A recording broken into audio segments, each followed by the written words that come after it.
오늘 우리에게 주신 하나님의 말씀은 요한복음 1장 1절부터 5절 말씀입니다. 태초에 말씀이 계시니라.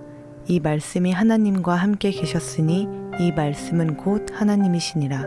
그가 태초에 하나님과 함께 계셨고 만물이 그로 말미암아 지은 바 되었으니 지은 것이 하나도 그가 없이는 된 것이 없느니라. 그 안에 생명이 있었으니 이 생명은 사람들의 빛이라. 빛이 어둠에 빛이 돼 어둠이 깨닫지 못하더라.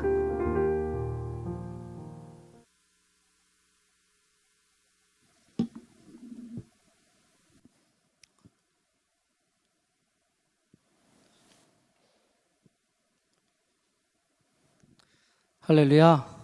네, 우리 같이 하나님 말씀 나누겠습니다.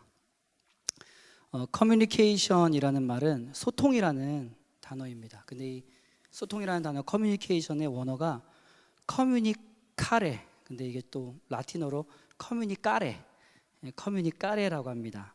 이 커뮤니까레라는 말은 뭐냐면은 서로 그 뜻을 공유한다, 또 함께 나눈다라는 뜻이라고 합니다.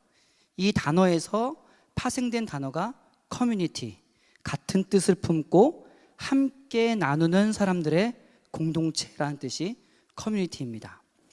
그렇다면 우리가 지금 함께 하는 이 교회 공동체에는 어떤 같은 마음을 품고 어떻게 무엇을 공통적으로 나누고 있을까? 우리가 함께 생각하기를 소원합니다. 뒤에 보니까 이렇게 굉장히 화려하게 이렇게 또 우리 브랜드 워십 9번째 주제를 하고 있는데, 이 We Are Community라는 주제를 처음으로 시작하면서 오늘 저에게 허락하신 하나님의 말씀을 나누는 시간은 어떤 연극의 본편을 시작하기 전에 프롤로그 같은 느낌을 갖습니다. 옆에 보면은 많은 주제들이 나열되어 있는데 다 친구가 있는 공동체, 차별이 없는 공동체, 한 몸을 이루는 공동체, 공감하는 공동체, 또 뭐죠? 나무를 보는 공동체, 기쁨의 공동체, 예배하는 공동체라고 되어 있는데 저만 그냥 우리는 공동체입니다. 다 무슨 공동체라고 써 있는데 저는 우리는 공동체, 무슨 공동체가 아니라. 그래서 이걸 보면서 본편의 어떤 연극이나 영화가 시작되기 전에 어떤 그것에 대한 어떤 사전, 예고편과 같은 프롤로그 같은 느낌이 바로 접니다. 그래서 저 끝나고 나면 이제 우리 기라성 같은 설교자들의 또 설교를 통해서 은혜 많이 받으시고요, 저를 통해서도 조금은 은혜 받으시기 바랍니다. 저는 이렇게 공동체에 대한 다양한 주제 이전에 공통적으로 우리가 알아야 될 믿음의 전제가 있다고 생각합니다. 그것이 바로 우리는 어떤 공동체인가 라는 정의를 성경과 기독교 역사를 통해서 한번 생각해 보면 좋겠습니다. 그래서 오늘 말씀은 사실 준비하는 저도 굉장히 부담스럽고 오늘 듣는 여러분들도 그렇게 뭐랄까 잘 들어가는 음식 같지는 않을 겁니다. 조금 여러분들 생소한 단어들도 나오고 생소한 이름들도 나옵니다. 그래서 이 모든 것들을 다 이해하지는 못하겠지만, 그러나 우리는 어떤 공동체인가라는 정의를 이 말씀을 통해서, 그리고 우리가 지금 있는 이 자리 2000년, 그러나 그 처음의 초기 기독교의 역사를 통해서 우리가 함께 나누기를 소원합니다. 오늘 말씀을 같이 한번 읽어보겠습니다. 말씀 한번 요한복음 1장 1절에서 5절 말씀 같이 한번 큰 소리로 처음부터 끝까지 같이 읽겠습니다. 태초에 말씀이 계시니라. 이 말씀이 하나님과 함께 계셨으니 이 말씀은 곧 하나님이시니라. 그가 태초에 하나님과 함께 계셨고 만물이 그로 말미암아 지은 바 되었으니 지은 것이 하나도 그가 없이는 된 것이 없느니라. 그 안에 생명이 있었으니 이 생명은 사람들의 빛이라. 빛이 어두움에 빛이 돼 어두움이 깨닫지 못하더라. 오늘 본문의 말씀으로 비춰지는 누군가가 하나님과 함께 계신다고 설명합니다. 내가 누군가와 함께 한다 그러면은 그 하나님 외에 다른 사람이 있다라는 거죠. 그 누군가가 하나님과 함께 계신다.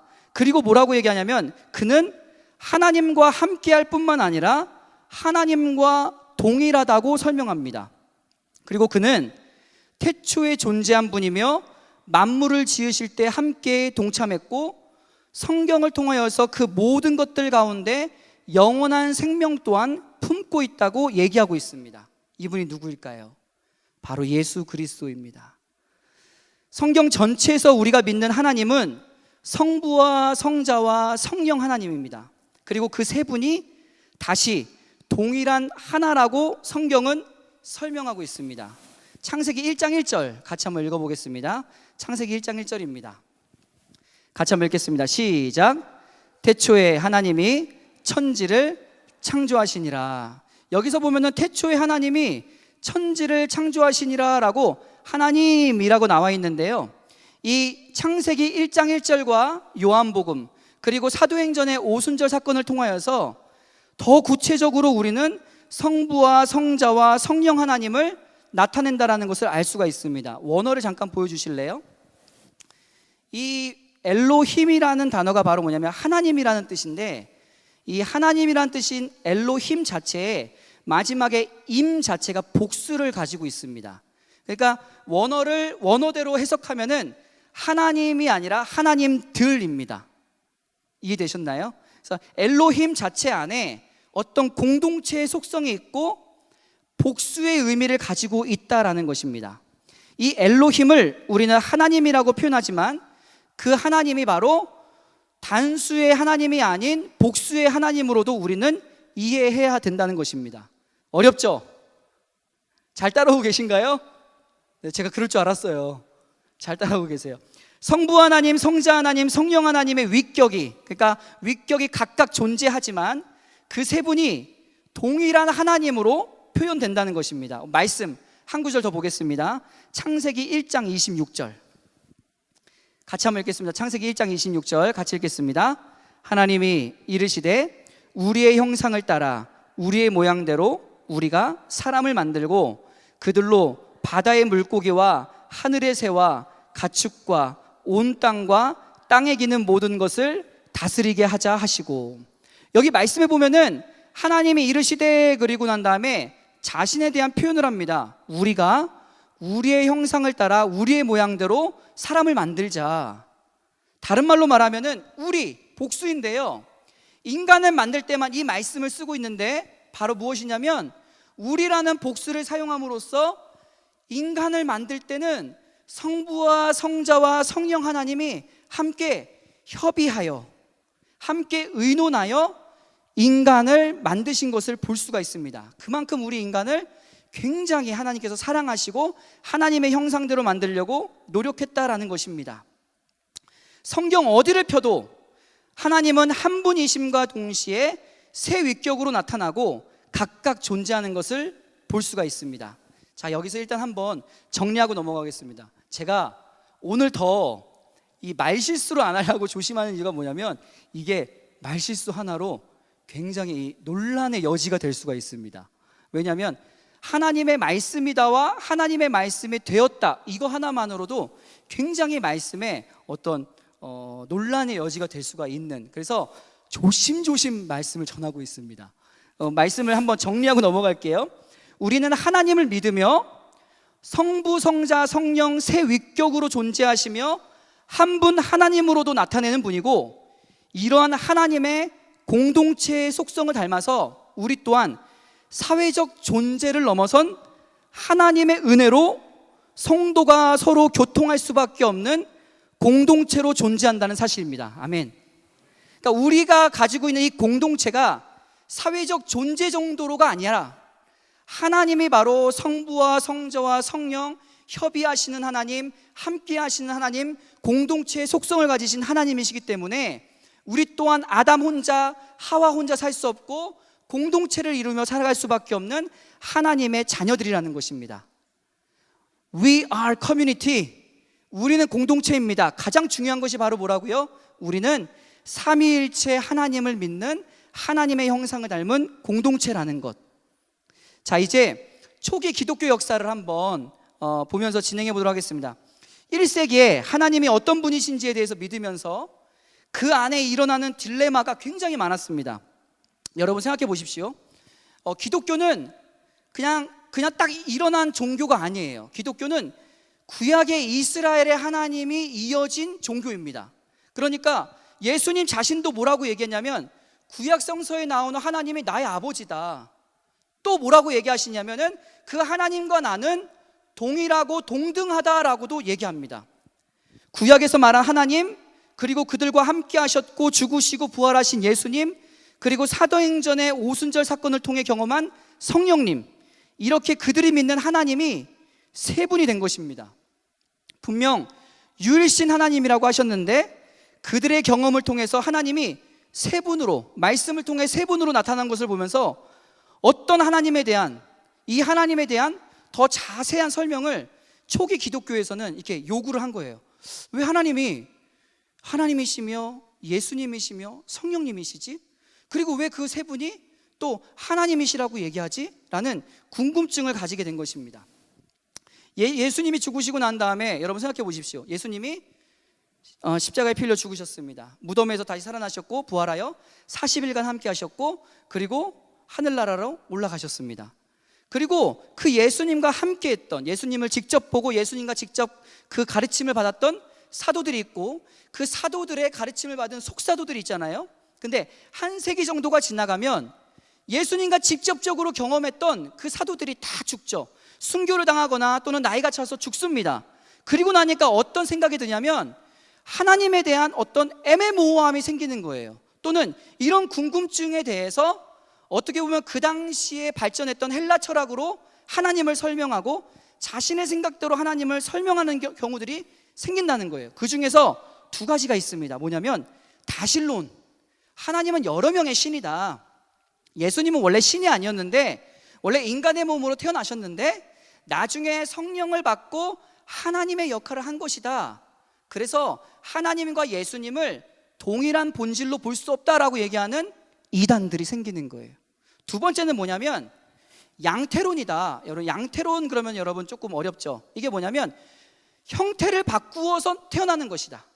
구약에서는 구약의 하나님으로 태어났고 보여주셨고, 신약에서는 예수님으로 하나님이 변신해서 보여주셨고, 그 다음에 성령 시대에는 성령님으로 하나님이 변신했다. 그러니까 한 분이신데 그 한 분이 구약의 하나님으로, 또 신약의 사복음서의 예수님으로, 그 다음에 사도행전의 성령님으로 양태, 그 모습을 변화시켜서 보여주신 것이다. 그래서 십자가에 달려 죽으신 분은 예수님이 아니라 그 모습을 바꾼 성부 하나님이다. 그래서 양태론 성부순환설이라고 합니다. 쉽게 얘기하면 예수님이 죽으시고 난 다음에 성경이 아직 정경화되지 않았고, 예수님이 또 누구시고 하나님과 예수님과 성령님의 관계는 어떤가, 이런 문제들이 자연스럽게 대두되면서 하나로 치우치거나 하나님은 한 분이시다, 또는 하나님은 세 분이시다라고 치우치면서 이단이 생기는 거예요. 지금처럼 뭐 2만이 3만이 막 이런 게 아니라 옛날에는 이 삼위일체에 대한 부분들 때문에 하나님은 한 분이시다에 너무 치우쳐서 이단이 되거나 하나님은 세 분이시다에 너무 치우쳐서 이단이 되는 경우들이 많다는 것입니다. 잘 따라오고 계시죠? 자, 앞에 한번 볼까요? 네. 앞에 보면은 이제 터툴리안에 대해서 한번 얘기하겠습니다. 터툴리안. 이 터툴리안이 뭐냐면 사람 이름이에요. 네. 이 1세기 중반에서부터 2세기 때 활동했던 이 터툴리안이라는 교부가 있습니다. 근데 이 터툴리안이라는 교부가 처음으로 만든 교리가 바로 삼위일체예요. 지금 우리도 쓰고 있는 트리니타스. 이 터툴리안이 뭐라고 얘기하냐면은 하나님의 경륜 가운데 성경을 보면 위격의 셋이 있다. 성부와 성자와 성령이 있는데 그 성부와 성자와 성령은 한 실체라는 사실을 변증하는 과정에서 한 실체이며 또한 하나 본질이다 해서 삼위일체라는 말을 씁니다. 처음으로 이 말을 써요. 그래서 비록 그때는 좀 정교하지 못해도 터툴리안의 이 삼위일체 교리를 통해서 당시 성경을 철학화하고 하나님의 본질을 훼손하려는 이단의 세력으로부터 교회를 지킬 수가 있었다라는 것입니다. 실제로 그 당시에 굉장히 횡행했던 이단이 바로 말시온이라는 이단인데, 이 이단은 뭐냐? 구약의 하나님과 신약의 하나님은 다르다. 그리고 너네들 생각을 해봐라. 여러분들도 한번 생각해 보세요. 그리스도가 육체의 몸으로 이 땅에 오시는 게 가능하냐? 불가능하다. 하나님이 어떻게 인간의 몸으로 이 땅에 오냐? 불가능하다. 동정녀의 잉태가 가능하냐? 어떻게 처녀가 아기를 가질 수가 있냐? 불가능하다. 그리고 어떻게 하나님인 사람이 죽을 수가 있냐? 불가능하다. 그래서 그들이 주장한 게 바로 뭐냐면 가현설이에요. 가현설. 뭐냐면 그의 몸은 단지 환영에 불과한 가상적인 육체였을 뿐 참된 혈과 육의 사람이 아니라 예수의 몸은 환상일 뿐이라는 주장을 내세웁니다. 당시에 막 철학이 발달하고 이성주의자가 발달하고 합리주의적인 생각을 같이 많이 하니까 많은 사람들이 그 말에 동조를 하게 되는 거예요. 여러분, 맞습니까? 여러분, 우리가 성경의 말씀이 이해되지 않는다고 해서 성경의 말씀이 비진리인가요? 그렇지 않죠. 우리가 성경의 말씀을 이해하든 이해하지 못하든 하나님은 뭐라고 말씀하셨냐면 하나님의 영감으로 선택받은 자들에게 하나님의 오류가 없는 말씀을 우리에게 주셨다. 그리고 그 말씀이 우리에게 이해되고 이해되지 않고를 떠나서 하나님의 말씀은 그 말씀 그 자체로 진리라고 우리에게 가르치고 있습니다. 터툴리아는 그래서 이 말시온을 상대로 얘기하는 거예요. 성경에는 성부와 성자와 성령의 하나님이 계신다. 그리고 성부와 성자와 성령의 하나님은 동일 본질로 하나님이라고도 얘기한다. 삼위일체. 이것이 바로 하나님의 감추어진 신비 중의 신비이며 진리 중에 진리이다라고 얘기하고 있습니다. 터툴리안이 뭐라고 얘기하냐면 이렇게 얘기합니다. 하나님의 아들이 인간으로 오셨다. 이거는 굉장히 부끄러워해야 할 이름으로 부끄럽지 않다. 하나님의 아들이 죽으셨다. 이것은 굉장히 어리석기 때문에 믿을 만하다. 그가 무덤에 묻히셨고 부활하셨다. 이것은 불가능하기 때문에 확실하다. 이 터툴리안의 믿음이에요. 터툴리안은 성경 그 자체로 진리라는 사실을 변증함으로 그리스도의 성육신 사건을 이성적으로 받아들이는 것은 불가능하다. 근데 이성적으로 받아들이는 것이 불가능한 것보다 더 불가능한 것은 성육신 사건을 신앙적으로 거부하는 건 더 불가능하다. 이해되셨나요? 예수님의 성육신 사건을 이해하는 게 불가능하다. 하지만 그것보다 더 불가능한 것은 신앙적으로 그것을 거부하는 것은, 성육신을 거부하는 건 더더욱 불가능하다. 하나님의 말씀을 거부하는 것은. 그게 바로 믿음과 성경의 전제예요. 조금 부연 설명을 하자면 제가 토끼를 들고 전자레인지 문을 엽니다. 토끼를 집어넣어요. 전자레인지 문을 닫아요. 잔인하죠? 그리고 전자레인지를 돌립니다. 잠시 후에 전자레인지 문을 열었더니 팝콘이 나왔어요. 여러분 믿으시나요? 안 믿으시죠? 왜냐? 우리가 가지고 있는 어떤 물질 세계에서의 벌써 이론들이 전제예요. 어찌 보면 이것도 믿음이라는 거죠. 하나님의 말씀이 진리이고 변하지 않는 하나님의 말씀이라는 그 전제가 있다면 그것이 비록 우리에게 이해가 되지 않아도 그 안에서 하나님의 진리의 말씀을 믿고 그것을 인정하는 것, 그게 바로 믿음이라고 얘기하고 있습니다. 기독교의 거부, 어거스틴이 30년 동안 삼위일체를 연구하고 이렇게 얘기합니다. 그리스도가 동정녀 마리아에게 나셨음을 나는 믿는다. 왜냐하면 성경에 그렇게 기록되어 있으므로. 우리는 그가 십자가에서 죽으셨음을 믿는다. 왜냐하면 복음에 그렇게 기록되어 있으므로. 우리는 그의 나심과 죽으심이 실제라고 믿는다. 왜냐하면 복음은 진리이므로. 당시 터툴리안과 같은 온전한 그리스도인들은 구약과 사도들을 통해 주신 신약 성경을 완전한 하나님의 말씀으로 믿었기 때문에 설령 성경 속의 말씀이 우리의 이성으로 이해되지 않는다고 성경을 난도질하거나 믿지 않는 어리석음을 보이지 않았다라는 것입니다. 이러한 온전한 그리스도 공동체는 이단으로부터 그들의 믿음과 신앙을 지켜나간 것을 볼 수가 있습니다. 성도 여러분, 우리가 예배 드리기 전에 먼저 하는 게 뭐죠? 우리 브랜드 워십 때는 안 하지만 사도신경 우리가 하죠. 사도신경이라는 게 뭘까? 이 신경이라는 말이 바로 뭐냐면 우리들의 고백입니다. 우리들의 고백. 근데 이 사도신경은 언제 어떻게 만들어졌는지 지금도 알 수가 없어요. 정말 12제자, 우리 예수님의 제자들이 그 사도신경을 만들었는지, 나중에 그것이 중세시대에 다시 한번 발전하여 지금까지도 보완되어서 지금 우리가 사도신경을 하는 건데, 그 사도신경의 유래를 지금도 알 수는 없습니다. 하지만 우리가 예배 때마다 거의 빠짐없이 사도신경을 고백하는 이유가 바로 뭐냐면, 우리들의 고백을 하나님께 드리는 거예요. 하나님의 말씀이 사실임을 믿고 그 믿음 안에서 우리들이 한마디로 고백하는 겁니다. 그래서 샤프가 이렇게 얘기합니다. 샤프라는 신학자가 이렇게 얘기합니다. 한번 같이 한번 읽어볼까요? 시작.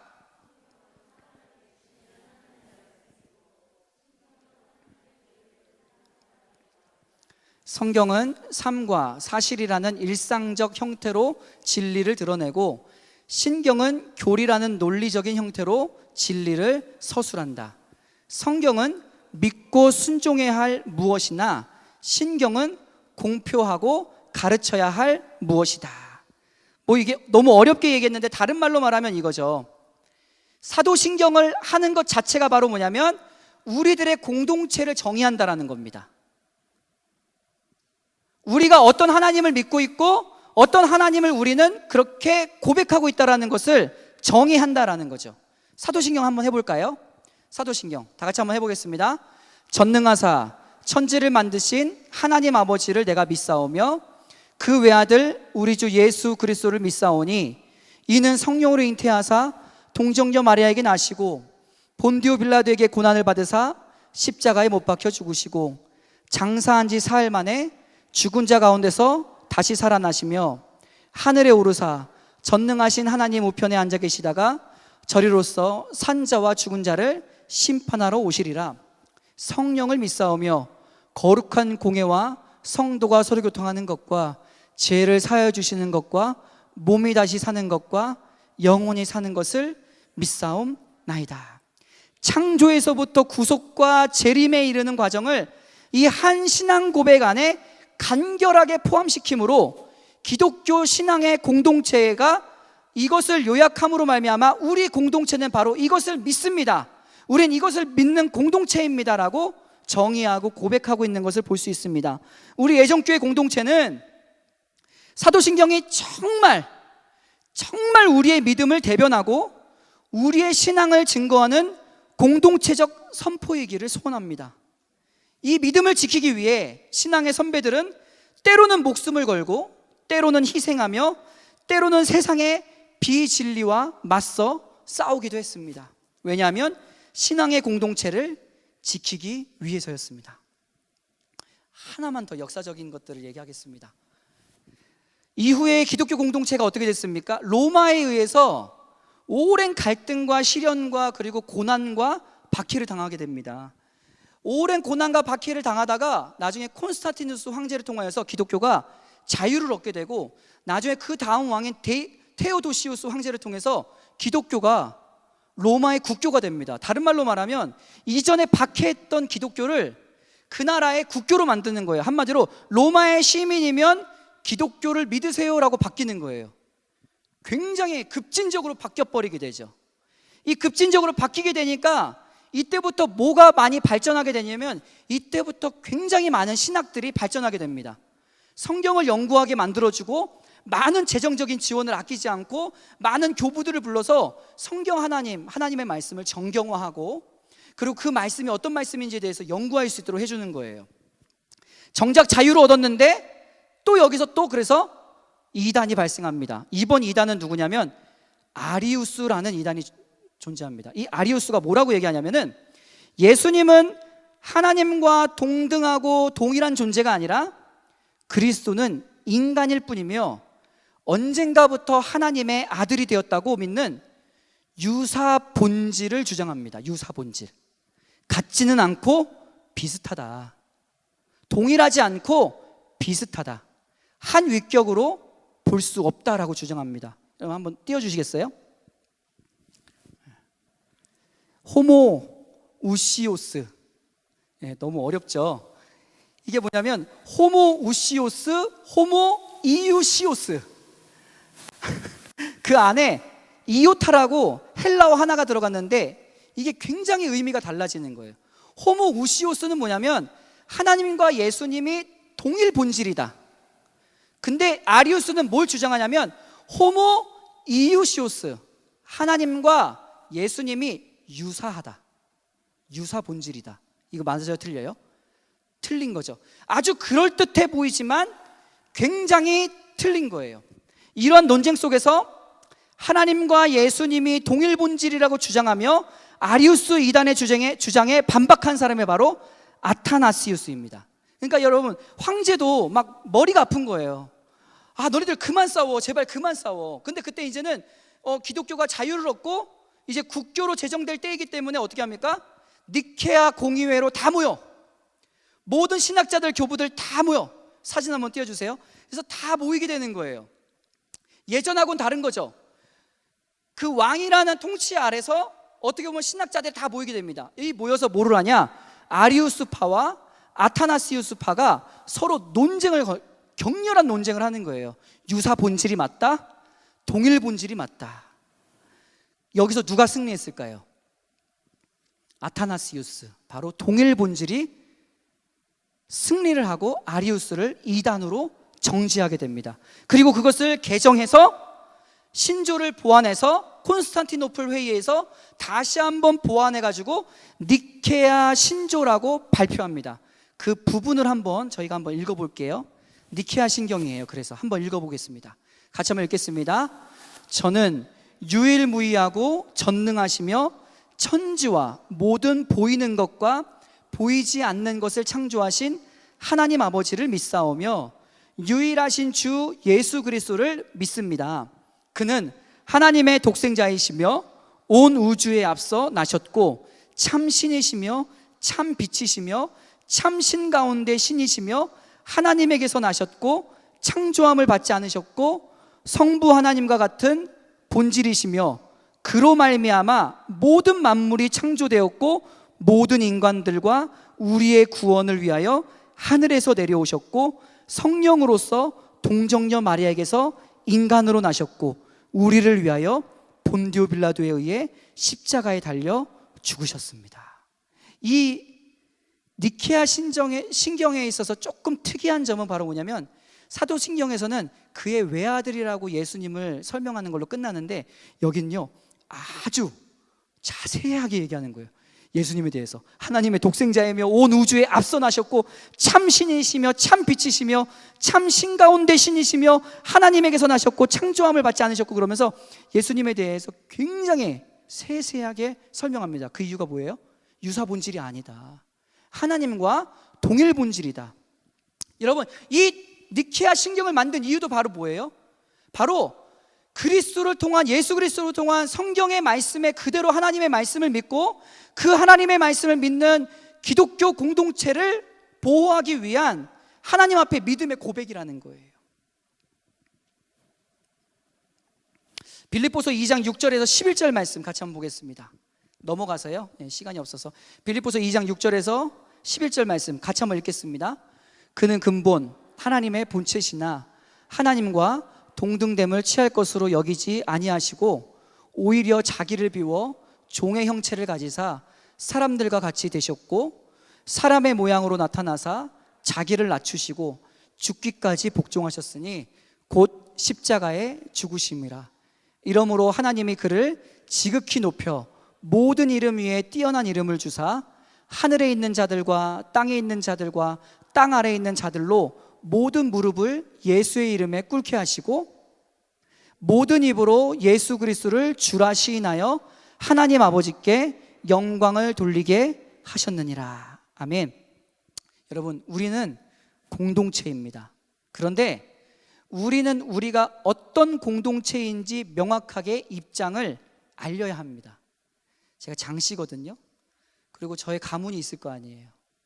저의 가문과 저의 장씨 집안의 어떤 역사를 알아야 내가 정의가 되는 것처럼 우리 또한 마찬가지예요. 성경을 통해 우리의 기독교의 공동체의 초기 기독교 역사를 통해 우리가 어떤 공동체인지에 대해서 명확하게 그 입장을 알려야 됩니다. 초기 기독교 공동체가 성경과 믿음을 지키기 위해 사도신경을 비롯한 그 이후에도 여러 신경을 공식화하고 선포했던 이유가 무엇일까요? We are community. 그 뒤에 하나 더 붙이고 싶어요. In God, in Jesus Christ. 하나님 안에 커뮤니티이기 때문입니다. 우리 같이 기도할까요? 제가 오늘 이 시간을 딱 맞추려고요 열심히 했습니다. 오늘 좀 설교가 딱딱했죠. 근데 너무너무 중요한 말씀입니다. 이 성경을 통하여 삼위일체에 대한 속성과 그리고 우리 초기 기독교를 통하여서 이 하나님의 말씀, 특별히 삼위일체 하나님의 교리를 지키기 위한 여러 가지 우리 기독교 선배들의 공동체의 노력을 우리가 함께 나누었는데, 우리 애정교회도 그런 교회가 되기를 소원합니다. 우리는 하나님 안에 함께하는, 예수 그리스도와 함께하는 기독교 공동체일 줄 믿습니다. 그것이 전제가 될 때 이제 친구가 있는 공동체, 차별이 없는 공동체, 이 모든 것이 이루어질 수 있는 거예요. 예수님이 없는, 성경이 없는 친구가 있는 공동체는 의미가 없는 거죠. 예수님이 없는, 성경이 없는, 차별이 없는 공동체는 의미가 없는 거예요. 여러분, 제가 보통 이런 얘기를 많이 합니다. 우리는 세상의 빛과 소금이다. 소금이 그 맛을 잃으면 안 된다. 그 빛을 많은 사람에게 비추어야 된다. 그래서 우리의 선한 행실로 그들이 하나님을 믿게 해야 한다. 동의하십니까? 우리는 빛과 소금이라고 얘기해요. 그리고 우리의 착한 행실로 하나님을 믿게 해야 한다. 이게 반은 맞고 반은 틀려요. 무엇이 틀릴까요? 바로 세상의 빛과 소금이라고 정의하는 것이 바로 저 세상 사람들입니까? 아니면 하나님입니까? 우리를 세상의 빛과 소금이라고 정의하는 건 저 세상 사람들이 아니에요. 선한 행실을 정의하는 것도 저 세상 사람들이 아니에요. 성경에 입각한 빛과 소금이며 성경에 입각한 선한 행실입니다. 맞습니까? 사실 이러한 주장이 그래서 큰 오류에 빠질 수가 있어요. 누가 우리를 착한 사람으로 정의합니까? 저 세상 사람들이요? 아니에요. 하나님이 우리를 선한 행실로 판단하고 하나님이 우리를 빛과 소금으로 정의하는 거예요. 그래서 가끔은 선한 행실을 하다가 핍박을 받기도 하는 겁니다. 가끔은 선한 행실을 하다가 손가락질을 당할 수도 있는 거예요. 우리 공동체는 성경과 삼위일체 하나님을 믿는 공동체예요. 그래서 가끔은 손가락질을 당하고 나쁜 사람이란 얘기가 들어도 그것은 저 사람들이 정의하는 거지 하나님이 정의하는 것은 아닙니다. 소금이 되고 빛이 되게 할 줄 믿습니다. 이 사회는 우리를 칭송할 때도 비난할 때도 혹은 목숨을 위협할 때도 있을 겁니다.